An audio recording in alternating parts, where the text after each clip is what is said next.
Honestly, I'm honestly tired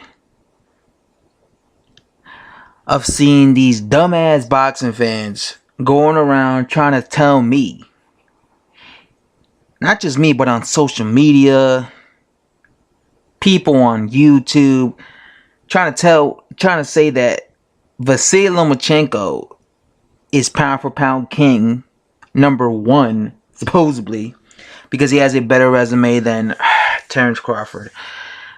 Vasyl Lomachenko don't have a better resume than Terence Crawford. Let's actually look at Vasyl Lomachenko's resume. Okay? He fights a guy named Jose Ramirez. Never heard of the guy, a bum. He loses to Orlando Salido. I don't give a damn that people say this was his second pro fight. Orlando Salido is known for being a journeyman. Facts. Facts. Even Robert the Ghost Guerrero beat Orlando Salido. Robert Guerrero's a bum. Then he faces Gary Russell Jr.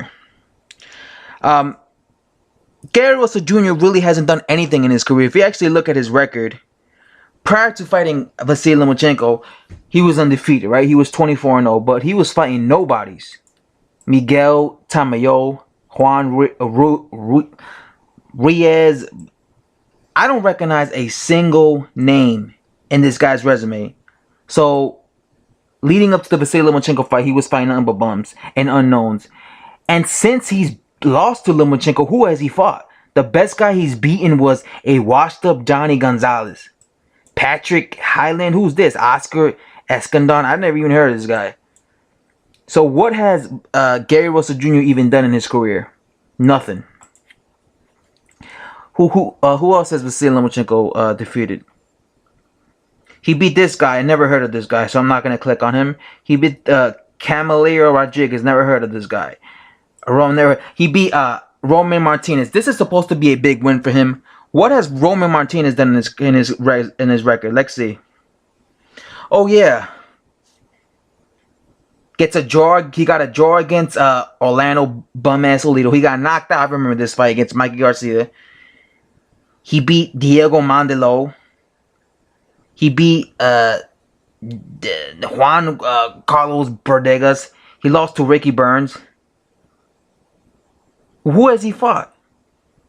All the top guys he's fought, like Ricky Burns and Mikey Garcia, he's lost to. So how good was Roman Martinez to begin with? Let's go back. Then he fights Nicholas Walters. This is also supposed to be a big win in Nicholas Walters, right? Nicholas Walters, who hadn't fought in a year, by the way, and who quit. Nicholas Walters, if you look at Nicholas Walters' resume, he beat a washed-up 39-year-old Vic Darchinyan. He beat a washed-up Nonito Donaire. And don't tell me Nonito Donaire wasn't washed up, because I've seen a lot of people that hate Rigondeaux go around saying that, well, when Rigondeaux fought Nonito Donaire was washed up. Well, no, Nicholas Walters fought Donaire 2 years later, so he must have been even more washed up, right? So he beat Nonito Donaire, a washed-up Donaire, and a washed-up Vic Darchinyan. How good was his resume? Was he an all-time great? Nope. And then he beat Guillermo Rigondeaux. If you think about it, skill for skill, the best guy in his resume was Guillermo Rigondeaux. Right? Because no one's gonna tell me Nicholas Walters and Gary Russell Jr. and Jason Sosa are better skill for skill than Guillermo Rigondeaux. Guillermo Rigondeaux was the best skilled guy he fought. But here's the problem with this. Guillermo Rigondeaux was a guy who turned pro at 118. So his best victory was Guillermo Rigondeaux. Guillermo Rigondeaux, even if you look at Guillermo Rigondeaux's career, as skillful as he is, the biggest win in his career was against Nonito Donaire. Right? It was literally against Nonito Donaire. Yeah, Nonito Donaire. He beat Rico Ramos, Robert, Mike, but these guys aren't all-time greats. It was Nonito Donaire, who you could say could be a Hall of Famer. Now, just compare that to Terence Crawford, right? Compare that to Terence Crawford. Now, am I saying that the guys Terence Crawford beat were all-time greats? Absolutely not. Absolutely not. I'm not saying that. But I think he's done more than Vasyl Lomachenko did. Like, for example, he won all the belts in his division. I don't care how skillful Vasyl Lomachenko is. He hasn't done that. He hasn't done that.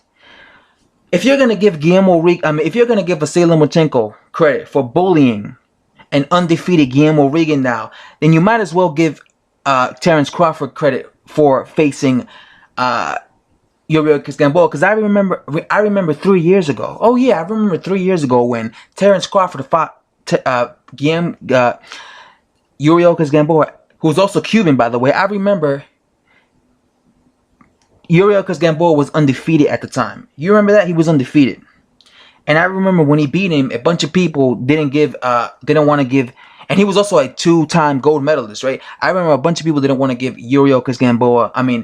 Terence Crawford credit because they were like, oh, he just beat a smaller guy who turned pro at 126, and now he's fighting at 135, so he's bullying him. Well, guess what, buddy? And then these same people want to give Vasyl Lomachenko credit for doing the exact same thing that Terence Crawford did to Yuriorkis Gamboa. And by the way, Yuriorkis Gamboa was the one who moved up to 135 to fight Terence Crawford.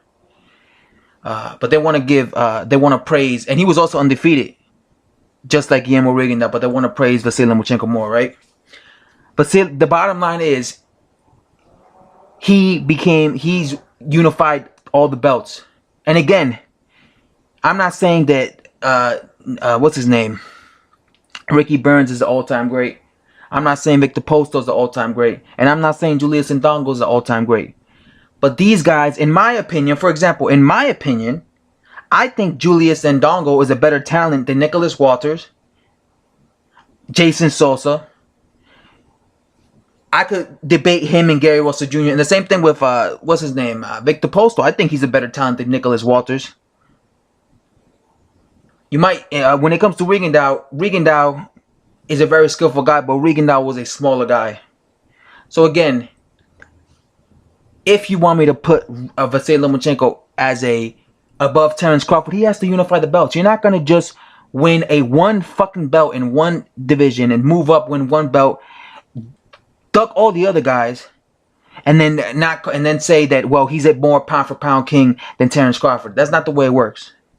You see what I'm saying? Because if it was the other way around, if Terence Crawford would have just, let's say, beat Ricky Burns and then not fight Victor Posto, or not fight, what's his name, Julius Ndongo, and then moved up to 147, all you motherfuckers will be slandering Terence Crawford, saying he ducked all these guys. And what are you going to say when Terence Crawford moves up, when he fights Errol Spence Jr., and when he beats Errol Spence Jr., and when he beats Keith Thurman? Is he still not pound for pound material? That's some Vasyl Lomachenko dick riders, man. Straight up. Dick riders.